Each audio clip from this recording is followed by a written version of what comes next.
Hello एमर्स, एक बार पुनः हम लोग आ गए हैं अपने लेक्चर एंड टॉपिक को आगे बढ़ाने के लिए। तो जैसा कि आप सभी लोग जानते हैं, हम लोग पढ़ रहे हैं magnetic effect of electric current, या उसी को क्लास 12th में मूविंग चार्ज एंड मैग्नेटिज्म के नाम से जाना जाता है। ठीक है, और अब तक हम लोगों ने इस चैप्टर से दो बातें सीख ली है कि अगर एक करंट कैरिंग वायर है या एक मूविंग चार्ज पार्टिकल है तो उसके द्वारा कितना मैग्नेटिक फील्ड पैदा किया जाएगा, पहली बात।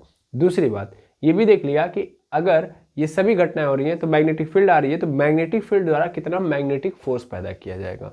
ठीक है, तो जैसा कि मैग्नेटिक फील्ड की मैं बात करूं तो मैग्नेटिक फील्ड की वैल्यू हम लोगों ने कैसे फाइंड आउट की थी, तो ऐसे फाइंड आउट की थी कि μ0/4π into I D L sine theta upon R square. ये क्या है, मैग्नेटिक फील्ड का फॉर्मूला है। और मैग्नेटिक फोर्स का जो फॉर्मूला था तो वो है QVP। ठीक है, ये मैग्नेटिक फोर्स का फॉर्मूला है। ओके, अब ये दो फॉर्मूले हम लोगों ने पिछले क्लास तक देख लिए हैं। अब हम कहानी को आगे बढ़ाएंगे। हम सबसे पहले मैग्नेटिक फील्ड लेते हैं, इसके बारे में कुछ छोटी मोटी बातें हैं उनको पहले देखेंगे, फिर मैग्नेटिक फोर्स पे आ जाएंगे। ओके, अब कुछ छोटी मोटी बातें क्या है, तो जैसे मैग्नेटिक फील्ड का अगर आपसे ये पूछा जाए कि डायरेक्शन पता करना हो तो कैसे फाइंड आउट करोगे, तो डायरेक्शन पता करने के लिए हमारे पास क्या है, राइट हैंड थंब रूल है ना।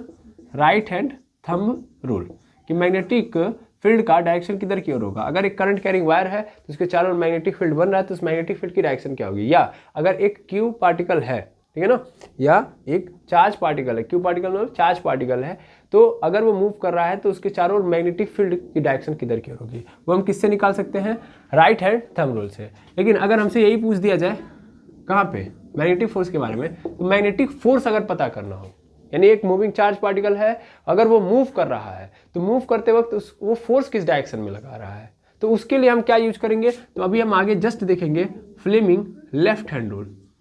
फ्लेमिंग लेफ्ट हैंड रूल,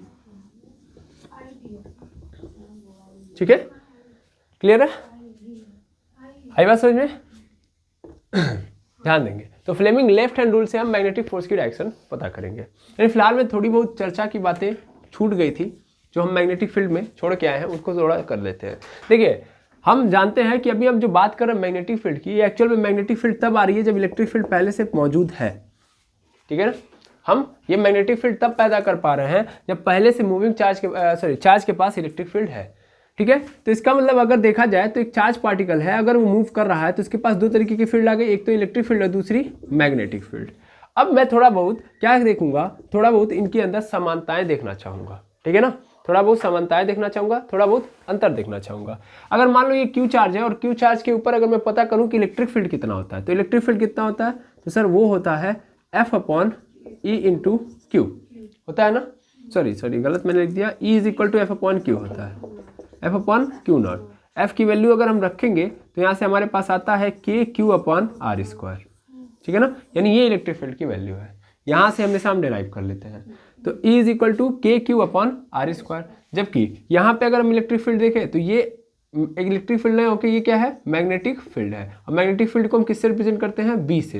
देखिएगा, इलेक्ट्रिक फील्ड को हम किससे रिप्रेजेंट करेंगे, E से, और मैग्नेटिक फील्ड को हम किससे रिप्रेजेंट करेंगे, B से। तो B इज इक्वल टू क्या हो जाता है, B इज इक्वल टू होता है μ0/4π इंटू यहाँ पे हो जाएगा I into L sign theta upon R²। ठीक है ना, ये है। देखिए ये क्या है, छोटे पोर्शन का है, और जब मैं पूरा का पूरा ओवरऑल निकालूंगा तो कुछ ये नजर आएगा, पहली बात। दूसरी बात कि दोनों के दोनों इलेक्ट्रिक फील्ड क्या होते हैं, वेक्टर क्वांटिटी के होते हैं। दोनों के दोनों क्या होते हैं, वेक्टर क्वांटिटी पे होते हैं, है ना। मैग्नेटिक फील्ड भी क्या है, एक वेक्टर क्वांटिटी है, और इलेक्ट्रिक फील्ड भी क्या है, एक वेक्टर क्वांटिटी है। तो ये दो बेसिक्स आपको समानताएं, इक्विवेलेंसी नजर आ रही है, इक्वालिटी नजर आ रही है। इसके अलावा भी बहुत कुछ नजर आना चाहिए। जैसे ध्यान से देखिए तो दोनों जो है वो डिपेंडेबल है स्क्वायर लॉ पे, है ना। तो यहाँ पे आप देख रहे होंगे दोनों के दोनों लिख सकता हूं मैं यहाँ पे सिमिलरिटी में कि both are follow square law of distance के स्क्वायर लॉ को ये फॉलो करते हैं। ठीक है ना, सॉरी इनवर्स लिख लीजिएगा, इनवर्स स्क्वायर लॉ। ठीक है ना, inverse square law of distance के लिए वो हमेशा क्या लगाता है, इनवर्स स्क्वायर लॉ, यानी जो डिस्टेंस होगी हमेशा इनवर्स प्रोपोर्शनल होगी और स्क्वायर के फॉर्म में होगी। ठीक है, ये दोनों के अंदर दिख रहा है। और इसके अलावा क्या इंपॉर्टेंट बात है, इसके अलावा इंपॉर्टेंट बात ये है कि ये दोनों के दोनों इलेक्ट्रिक फील्ड ऐसा नहीं कि बस छोटे रेंज के लिए, दोनों के दोनों लॉन्ग रेंज के लिए भी यूज किया है। मतलब दोनों का दोनों जो रेंज होता है, मतलब इलेक्ट्रिक फील्ड का रेंज हो या मैग्नेटिक फील्ड का जो रेंज है, वो बहुत छोटे दूरी के लिए नहीं होता, लॉन्ग रेंज के लिए एप्लीकेबल है, ठीक है ना। तो both field are applicable for long range, दोनों की दोनों फील्ड लॉन्ग रेंज के लिए एप्लीकेबल है, ये 1 और ये 2, ठीक है ना। बाकी बातें तो आप देख पा रहे होंगे कि दोनों की दोनों वेक्टर क्वांटिटी है। इसके साथ साथ मैंने बता दिया कि फॉलो करते हैं दोनों इनवर्स स्क्वायर लॉ, और ये दोनों के दोनों एप्लीकेबल हैं लॉन्ग रेंज के लिए। और तीसरी बात अगर आपने इलेक्ट्रिक फील्ड के दौरान पढ़ा होगा तो आपको पढ़ाया गया होगा प्रिंसिपल ऑफ सुपर पोजिशन, ठीक है ना। अच्छा, एक चीज़ समझिएगा यहाँ पे ये जो इलेक्ट्रिक फील्ड है हमने किससे निकाला है सर, हम लोगों ने कूलॉम्स के लॉ से निकाला है ना, कूलॉम्स के लॉ से निकाला है। ये कूलॉम्स लॉ से आता है इलेक्ट्रिक फील्ड, जबकि ये किससे आता है, बायो-सेवर्ट लॉ से, बायो-सेवर्ट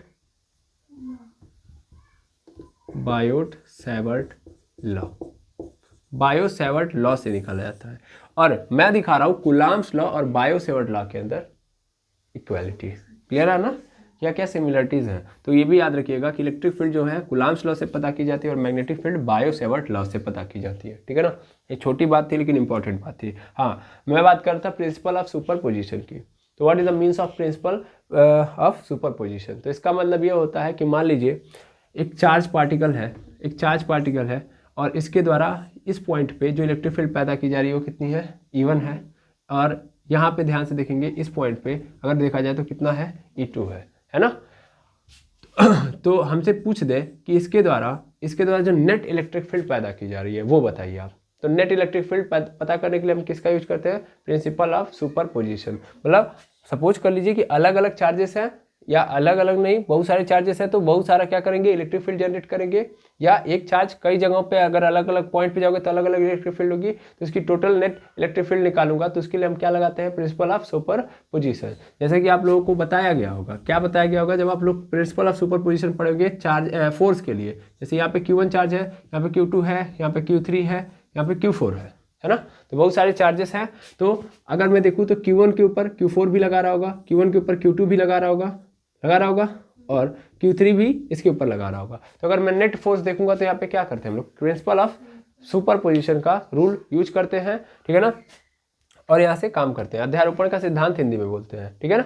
तो भाई कई सारे, मतलब ले देखिए कहने का मतलब है कि अगर मान लीजिए कई सारे चार्जेस आ जाते हैं, यानी कई सारे फोर्स पैदा हो जाते हैं, तो उस दौरान उनको कैसे हैंडल करना है, तो प्रिंसिपल ऑफ सुपरपोजिशन। वैसे ही कई सारी अगर इलेक्ट्रिक फील्ड पैदा हो जा रही हैं तो कैसे उनके साथ काम करना है, वो भी यहाँ पे वो भी किसके अनुसार काम करेगा, प्रिंसिपल ऑफ सुपरपोजिशन। अब देखिए प्रिंसिपल ऑफ सुपरपोजिशन सबके लिए एप्लीकेबल नहीं है, ये नहीं कि सबके लिए एप्लीकेबल है ना, जब भी आएगा तो सब हो जाएगा, नहीं। लेकिन इलेक्ट्रिक फील्ड और मैग्नेटिक फील्ड दोनों के केस में भी ये काम करता है, समझ आ रहा है। जैसे फोर्स के केस में काम करता है वैसे ही ये इलेक्ट्रिक फील्ड और मैग्नेटिक फील्ड के लिए भी काम करता है। तो इसका मतलब दोनों के पास ये पावर है कि वो प्रिंसिपल ऑफ सुपरपोजिशन अप्लाई कर सकते हैं, ठीक है ना। तो ये एक और बड़ी सिमिलरिटी है, ठीक है ना।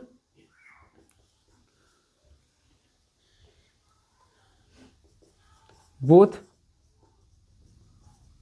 Field are applicable for principle of superposition, ठीक है, दिख रहा है, चलिए वेरी गुड, दिख रहा है। अब हम आगे बढ़ेंगे और आगे बढ़ने के बाद अब हम डिफरेंसेस भी देख लेंगे। बहुत सारी समानताएं तो देख ली, अब क्या देखेंगे, डिफरेंसेस। अब अगर हम डिफरेंसेस की बात करें तो डिफरेंसेस आप सबको अभी 1 सेकंड के अंदर याद भी हो जाएंगे, पता भी चल जाएगा। तो सबसे बड़ा डिफरेंस देखिए, सबसे बड़ा और सबसे पहला और सबसे बड़ा देखो, जैसे मैग्नेटिक फील्ड का जो सोर्स है वो क्या है सर, ये चार्ज है, ये सर नो, मैग्नेटिक फील्ड का सोर्स क्या है, चार्ज है। और इलेक्ट्रिक फील्ड का सोर्स क्या है, ये चार्ज है। सर दोनों जगह चार्ज, अरे यहाँ पे करंट है, यहाँ पे क्या है, करंट है। यहाँ पे मैग्नेटिक फील्ड का जो सोर्स है वो क्या है, करंट है, जबकि यहाँ पे क्या है, चार्ज है। देखो करंट कब कहते हैं, देखो अगर सिंपली चार्ज रुका हुआ है तो मैग्नेटिक फील्ड पैदा नहीं कर सकता। जब ये चार्ज दौड़ने लगेगा, फ्लो करने लगेगा, तब ये किस में कन्वर्ट हो जाता है, करंट में। और एक्चुअल में मैग्नेटिक फील्ड कौन पैदा करता है, तो करंट करता है। समझ में आ रहा है। लेकिन अगर ये चार्ज रुका हुआ है तो इसके पास क्या होगा, इलेक्ट्रिक फील्ड होगा। तो एक बात याद रखो, इलेक्ट्रिक फील्ड का सोर्स कौन है, चार्ज है। मतलब चार्ज अगर है तो इलेक्ट्रिक फील्ड होगा। लेकिन मैग्नेटिक फील्ड का जो सोर्स है वो कौन है, करंट है। कि भैया करंट होगा तभी मैग्नेटिक फील्ड होगा, यानी चार्ज दौड़ेगा तभी मैग्नेटिक फील्ड पैदा होगा। तो सबसे पहला डिफरेंस तो यही है। समझ में आ रहा है कि मैग्नेटिक फील्ड का सोर्स क्या है, करंट, और इलेक्ट्रिक फील्ड का चार्ज। क्लियर है, बिल्कुल। ये बातें आप नोट करके इंपॉर्टेंट तरीके से लिख देंगे कि मैग्नेटिक फील्ड का जो सोर्स है, अच्छा सोर्स जो है वो क्या है, चार्ज करंट है। और करंट मतलब ध्यान दीजिएगा स्केलर है। क्या है, स्केलर है, स्केलर है। और स्केलर है मतलब स्केलर में क्या रखोगे, चार्ज, यानी क्यू। ठीक है। जबकि अगर हम इलेक्ट्रिक फील्ड की बात करें, करंट मैंने लिख दिया, चार्ज बोल दिया, करंट एलिमेंट। और एक्चुअल में करंट एलिमेंट है, और करंट एलिमेंट एक्चुअल में वेक्टर है। क्या है, वेक्टर है। हम अकेले आई नहीं लेके आते, एक्चुअल में आई डी एल लेके आते हैं, है ना। क्या लेके आते हैं, आई डी एल। और यहाँ पे ये जो क्या है, ये क्या है, वेक्टर है। मेनली ये पूरे को हम क्या ले लेते हैं, वेक्टर। गलत हो जा रहा है बार बार, आई डी एल। इस पूरे को हम क्या लेते हैं, करंट एलिमेंट। देखिए सिंपली अगर हम करंट लेंगे तो वो क्या होगा, स्केलर है। बट अगर हम करंट एलिमेंट ले रहे हैं तो उस केस में हम क्या बोलेंगे, वेक्टर है। तो मैग्नेटिक फील्ड का जो सोर्स है वो वेक्टर है, यानी क्या, एक सदिश राशि है। ठीक है। और इलेक्ट्रिक फील्ड का देखेंगे सोर्स, तो इलेक्ट्रिक फील्ड का जो सोर्स होता है वो स्केलर है। और स्केलर मतलब चार्ज है, चार्ज यानी क्यू। ठीक है। करंट एलिमेंट मतलब आई डी एल। क्लियर है, आया ना। तो ये सबसे बड़ा डिफरेंस यही है भैया कि मैग्नेटिक फील्ड पैदा कहाँ से होता है, करंट एलिमेंट से। और करंट एलिमेंट क्या होता है, वेक्टर होता है। जबकि इलेक्ट्रिक फील्ड जो पैदा होता है वो किससे पैदा होता है, एक स्केलर क्वांटिटी से जो कि चार्ज है। क्लियर है, हाँ या ना। दूसरी बात, ये तो पहला हो गया। दूसरा देखिएगा डिफरेंस।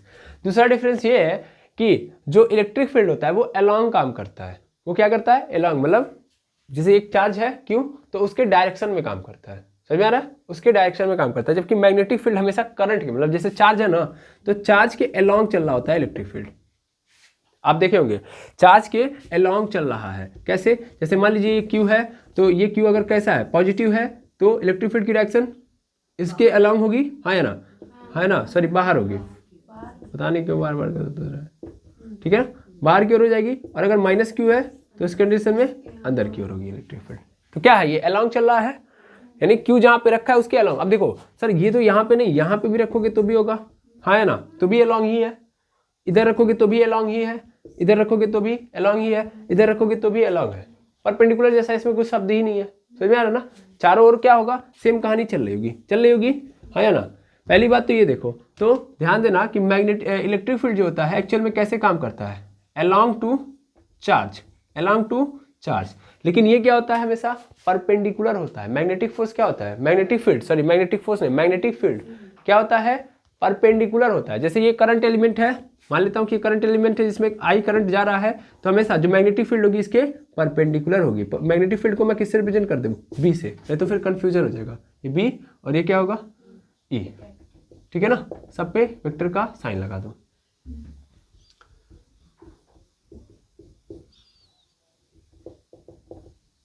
ठीक है, पता नहीं क्या हो गया, बहुत गलतियां हो रही हैं। आई और ये आई के हमेशा क्या होता है, परपेंडिकुलर होता है। कौन, मैग्नेटिक फील्ड। जबकि जो इलेक्ट्रिक फील्ड होता है ऑलवेज अलोंग होता है। ऑलवेज अलोंग मतलब 180 डिग्री पे मिलेगा आपको, क्योंकि यहाँ पे 90 डिग्री पे मिलेगा। क्या मेरी बातें क्लियर है, हाँ या ना। तो ये हमेशा अलोंग टू चार्ज होगा और ये हमेशा perpendicular to current element, perpendicular to current element. ठीक है, क्लियर है, इसको पहले नोट डाउन करिएगा।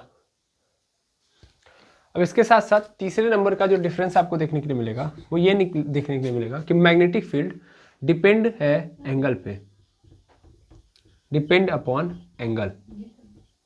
कैसे एंगल, देखो साइन थीटा पे आया कि नहीं आया, फॉर्मूले में साइन थीटा आया कि नहीं आया। तो जैसे जैसे हम क्या करेंगे, उस तार के अलोंग एंगल बदलेंगे। मान लीजिए ये वायर है और ये वायर के हम परपेंडिकुलर रख रहे हैं, तब तो ठीक है, तो परपेंडिकुलर रख रहे हैं तो थीटा इज इक्वल टू क्या हो जाएगा 90, और उस केस में साइन थीटा की वैल्यू क्या हो जाती है, साइन 90 की वैल्यू क्या हो जाती है 1। लेकिन जैसे जैसे हम यहाँ पे 90 से हटाएंगे यानी एंगल बदलेंगे, वैसे वैसे मैग्नेटिक फील्ड भी क्या होगी, बदलेगी। तो मैग्नेटिक फील्ड डिपेंड कर रही होती है एंगल पे। किस पे डिपेंड कर रही होती है, एंगल पे। बट यहाँ पे आप ये देखेंगे कि चार्ज के केस में ऐसा बिल्कुल नहीं होता है। इलेक्ट्रिक फील्ड हर डायरेक्शन में क्या होगी, सेम होगी। जैसे इसमें क्या है ना, डिस्टेंस पे काम करती है ये, जबकि ये देखिए आपको सिखाया गया होगा, पढ़ाया गया होगा, तो जो मैग्नेटिक फील्ड है वो डायरेक्टली प्रोपोर्शनल होती है आईडीएल के, डायरेक्टली प्रोपोर्शनल होती है साइन थीटा के, और इनवर्स प्रोपोर्शनल होती है आर स्क्वायर के। तो अगर आपने ध्यान से ऑब्जर्व किया होगा तो एक तो करंट और एलिमेंट पे डिपेंड कर रही है, साइन थीटा पे डिपेंड कर रही है, और आर स्क्वायर पे डिपेंड कर रही है ना। जबकि इलेक्ट्रिक फील्ड सिर्फ और सिर्फ किस पे डिपेंड करती है, एक तो चार्ज पे और दूसरा डिस्टेंस पे। समझ आ रहा ना, यानी इसका डायरेक्शन से लेना देना नहीं है भाई। ये क्यों है, अगर मैं हर जगह बराबर रख रहा हूं आर, ठीक है, तो आर यहां पे भी है, तो इस पॉइंट पे मैं अगर इलेक्ट्रिक फील्ड देख रहा हूं, फिर यहां पे चलाया और अभी भी आर डिस्टेंस पे मैं इलेक्ट्रिक फील्ड देख रहा हूं, तो हर जगह पे इलेक्ट्रिक फील्ड क्या होगी, इक्वल होगी। क्या बोलते हैं, डायरेक्शन से लेना देना इसका नहीं है, यानी एंगल पे डिपेंड नहीं करती है। Do not depend upon angle, ये आप फॉर्मूले से भी समझ सकते हो, ठीक है। तो इन दोनों में बेसिक फर्क ये है कि do not depend upon angle, ठीक है ना। तो एंगल पे डिपेंड नहीं करती है कौन, इलेक्ट्रिक फील्ड। क्या मेरी बातें समझ में आई, हाँ या ना, बिल्कुल। तो मैग्नेटिक फील्ड का सोर्स क्या है, वेक्टर यानी करंट एलिमेंट है, ठीक है। और इलेक्ट्रिक फील्ड का सोर्स क्या है, ये मैग्नेटिक फील्ड का सोर्स था, स्केलर यानी चार्ज। फिर दूसरा कि ये जो मैग्नेटिक फील्ड होती है हमेशा करंट के क्या होती है, परपेंडिकुलर काम करती है, जबकि ये अलोंग काम करती है। इसमें परपेंडिकुलर जैसा कुछ होता ही नहीं है, रेडियल होता है नेचर इसका, ठीक है, चारों ओर इक्वल काम करती है। जबकि ये क्या करती है, एंगल पे डिपेंड करती है, और ये एंगल पे डिपेंड बिल्कुल नहीं करती। तो ये कुछ डिफरेंसेस थे between magnetic field and electric field, ठीक है। और कुछ सिमिलरिटी भी यहाँ पे मैंने लिख दी कि दोनों के दोनों क्या करते हैं, इनवर्स स्क्वायर लॉ को फॉलो करते हैं। फिर इसके साथ साथ दोनों के दोनों लॉन्ग रेंज के लिए अप्लीकेबल होते हैं, और दोनों के दोनों क्या बोलते हैं, प्रिंसिपल ऑफ सुपरपोजिशन को भी फॉलो करवाते हैं, दैट मींस अप्लीकेबल है। ओके, ये सब बातें मैंने बता दी। ये डिफरेंस और सिमिलरिटी किसके किसके बीच में है, Coulomb's law and Biot Savart law के। तो कभी भी आपसे पूछ दे difference between Coulomb's law and Biot Savart law, तो मैक्सिमम बच्चे ये सोचेंगे कि कूलॉम्स लॉ तो फोर्स बताता है, जबकि Biot-Savart law electric field magnetic field बताता है। तो ऐसा गलती से भी मत सोचिएगा, इलेक्ट्रिक फील्ड भी किसके नियम कानून के द्वारा बताया गया, कूलॉम्स लॉ। इसीलिए मैंने क्या पे यहाँ पे क्या लिखा है, E is equal to F upon Q naught. और ये एफ कहाँ से रखोगे, कूलॉम के द्वारा ना, तो कूलॉम के लॉ के थ्रू ही तो इलेक्ट्रिक फील्ड जनरेट हो रही है। तो इसका मतलब कूलॉम के नियम के द्वारा ही हम इलेक्ट्रिक फील्ड का यूज कर रहे हैं। आई होप सब कुछ क्लियर हो गया होगा, ठीक है। तो ये खेल खत्म यहाँ पे, ओके। इसको आप क्विक नोट डाउन कर लेंगे, नोट डाउन। चलिए ध्यान देंगे। अब हम देखेंगे mu naught, epsilon naught and C के बीच में relation between mu naught, epsilon naught and C के बीच में रिलेशन। अब म्यू नॉट क्या है, what is mu naught, it is a permeability of free space, ठीक। एक्चुअल में ये है परमिएबिलिटी, और इसको बोलते हैं हम लोग परमिटिविटी ऑफ फ्री स्पेस, ठीक है। ठीक, अब ध्यान से सुनेंगे, बिल्कुल सुनेंगे। इनके बीच में रिलेशन मुझे स्थापित करना। सर इसके बीच में मतलब इन दोनों के बीच में समझ में आ रहा है, बिकॉज आपने अभी बोला कि मैग्नेटिक फील्ड और इलेक्ट्रिक फील्ड में कुछ समानताएं हैं। तो जैसा हम जानते हैं कि अगर हम मैग्नेटिक फील्ड का फॉर्मूला रखें तो वो होता है mu naught upon 4 pi into IDL sine theta upon R square होता है। और यहाँ पे ई का अगर हम फॉर्मूला रखें तो के क्यू अपॉन आर स्क्वायर होता है, जहाँ पे के को अगर मैं एक्सप्लोर कर दूँ तो 1/4 पाई एप्सिलॉन नॉट होता है। ये जब आता है तो आवाज़ पूरी निकलती है, ये मुझे देखने के लिए मिलता है। कि अगर अगर अगर किसी को आ रहा हो तो आवाज़ पूरी एकदम अप होके आती है। सबसे पहली बात हऊ हऊ है और हऊ हऊ है।